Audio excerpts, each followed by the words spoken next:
about you let me fix you some of this new Mococo drink? All natural cocoa beans from the upper slopes of Mountain Nicaragua, no artificial sweetener.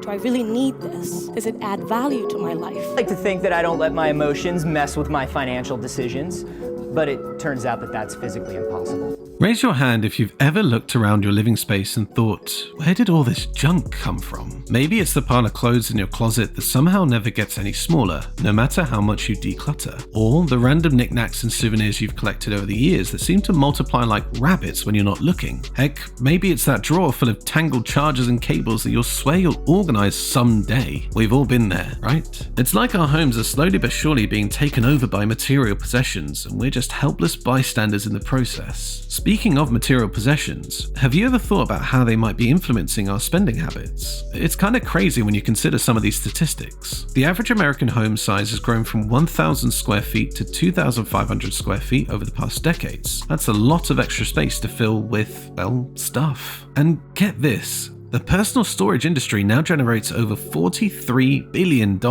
That's right, I said billion with a B. Apparently we've accumulated so much junk that we need to rent out entire units just to store it all. But perhaps the most mind-blowing stat is that reports indicate we consume twice as many material goods as we did 50 years ago, if not more. That is us adding double the stuff than we initially would do in the past, my friends. And all while carrying, on average, nearly $7,951 in credit card debt every year. Honestly, it's enough to make you want to start living a minimalist lifestyle. Am I right? But hey, remember, that's just me. Still, it's crazy to think about how consumption habits have changed so drastically over the years. What does it all mean for us as consumers, as friends, as human beings? Those are some deep questions to ponder over as we dive into this topic together. And speaking of diving deep, if you're new here, welcome to the Declassified channel. This is the place where we freely explore all kinds of fascinating subjects. From the psychology behind why we buy things to economics and geopolitics. We'd love for you to join the conversation by smashing that like button and subscribing to not miss out. The more perspectives we have, the richer our discussions will be, yeah? Back to our mess. Ever notice how ads for home security systems or luxury safes play into the idea that more stuff equals more security? We're constantly sold on the belief that possessions will make us safer and more in control. But then you have to take a step back and realize true security comes from within, from cultivating inner peace, financial stability, and healthy relationships, not from accumulating more things. Another mental trap we fall into is thinking stuff will simply make us happier. We all know that fleeting rush of endorphins when you get a new gadget or a pair of shoes. That's exactly what advertisers are tapping into, except that high is extremely short-lived. Study after study shows that material possessions bring no lasting satisfaction. True happiness has to come from within. The fact is, we're way more susceptible to advertising's influence than we think. Some experts say we're exposed to around 10,000 ads per day across all platforms. And you know what the core message is behind every single one? Your life will vastly improve if you just buy what they're selling. It's like a record on repeat, drilling into our subconscious. We like to think we're immune to overt persuasion, but are we really? Or have decades of conditioning slowly molded our spending habits more than we realize? A big part of overconsumption boils down to seeking validation and impressing others, whether we want to admit it or not. Envy is one powerful driving force. There's a reason the term conspicuous consumption has been around for ages. Deep down, we all just want to be admired and appear successful in the eyes of our peers. So this means we buy luxury cars, branded clothes, and the latest tech. Basically subtle ways to peacock our social status and sense of belonging to an aspirational class. It's kind of sad when you think about it. We trap ourselves on this endless treadmill working crazy hours to fund lifestyles we don't even enjoy, all to impress people who don't really matter. Sometimes our spending stems from trying to compensate for voids or shortcomings in our lives through material possessions.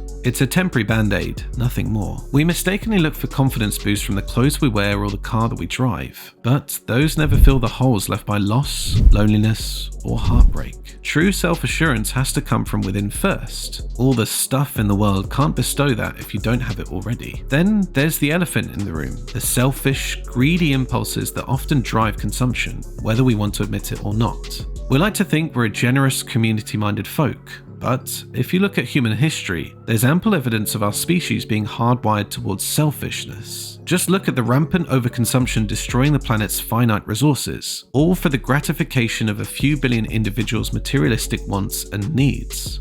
It's hard to face, but there is an ugliness within us that relentlessly pursues self-interest, sometimes at the expense of all else. Recognizing these harsh realities of human nature is the first step in breaking the cycle of mindless accumulation that's leaving us perpetually unsatisfied. The quest for happiness and fulfillment can never be sated by acquiring more stuff. Those are ambitions that run much deeper than the material world. But can we truly escape the material world? When I asked you to subscribe to this channel to not miss out on a topic, did the fear of missing out not crawl upon you? FOMO, fear of missing out. FOMO culture is arguably the most significant reason we spend and buy more. It impacts our spending habits and overall financial well-being, and might be one of the reasons why we keep buying so much stuff and doing so much in an economy that is all out to keep us poor. I'm not even bluffing here. Take the Fyre Festival show as an example. It's an excellent case of how influencer hype and FOMO marketing can lead people to make wildly impulsive purchases. Thousands spent between $1,200 and $12,000 on what was marketed as an ultra-luxurious music festival in the Bahamas featuring celebs like Kendall Jenner and Bella Hadid, only to end up stranded with little food or shelter. The desire to be part of the it crowd caused logic to fly straight out of the window. Or consider the rise of cryptocurrency. You've been there, I've been there, we've all been there. And of course, we've all made and lost some money due to FOMO. For instance, Dogecoin was supposed to be the rags to riches tale. Millionaires spurred countless people to dump their life savings into this alternative cryptocurrency on pure speculation, chasing their fantasy of overnight wealth. The end? We all know. It's similar to the 1848 California gold rush, where over 300,000 people uprooted their entire lives and fortunes based on the promise of striking it rich by finding gold. Many prospectors went broke pursuing this gamble. FOMO makes even the riskiest investments seem like can't-miss opportunities. Today, it spreads far beyond just investments into clothing, homes, cars, and overall lifestyles we feel pressured to portray, especially on social media. I mean, think about it beyond the surface. Why else would people camp out overnight just to buy the latest iPhone release? In fact, the 2019 Schwab Modern Wealth Survey found that over a third of Americans' spending is directly swayed by the experiences friends depict online, and they confess they spend more than they can afford to avoid missing out. It becomes a vicious cycle, almost like a Ponzi scheme, where pursuing unattainable perfection fuels our unsustainable consumption habits, leaving us with a lingering void chasing the next rush. Social media breeds comparisonitis. We start benchmarking our self-worth and successes against the highlights of others' lives that we see in our feeds. Naturally, we fall short in our own minds, and this perceived lack gnaws at our insecurities, fueling urges to spend on new outfits, accessories, experiences, whatever will help us keep up and showcase an enviable FOMO-worthy lifestyle to the rest of the world. It's all a mirage though. We're chasing an illusion of happiness and success that's virtually unattainable because those social media personas represent just tiny slivers of reality, not the full picture. Yet, the fear of being left out,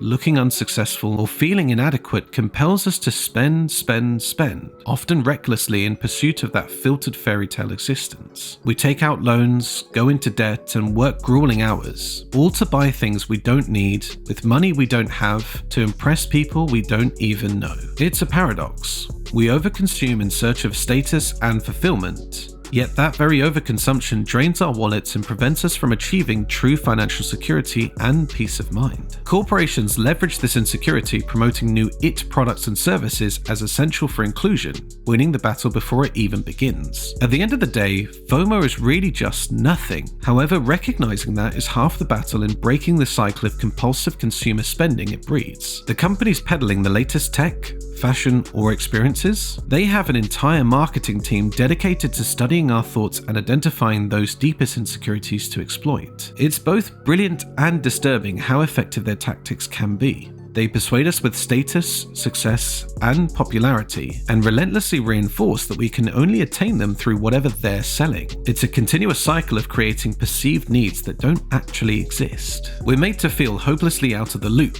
inadequate, or unfulfilled without their products. It preys on our fears of missing out, and for corporations, it's an enormously lucrative psychological ploy. But when you pull back the curtain, it's all one grand illusion designed to fuel our obsessive buying habits. None of those material possessions can truly deliver the lasting joy, confidence, or social acceptance that we truly crave. The road to breaking free starts with being more mindful, realizing those impulses to recklessly spend are based on artifices, not reality. With this awareness, we can start making more intentional choices as consumers, prioritizing what brings true value and fulfillment. And on that note, let's circle back to the Declassified channel. This is a hub for continuing to peel back the layers on all sorts of fascinating topics, from exploring more thought-provoking psychological theories to exposing harsh societal truths. So, hit that subscribe button and join the journey of awakening our minds. I'll see you next time for more open and honest discussions. Until then, stay safe and keep digging for the truth.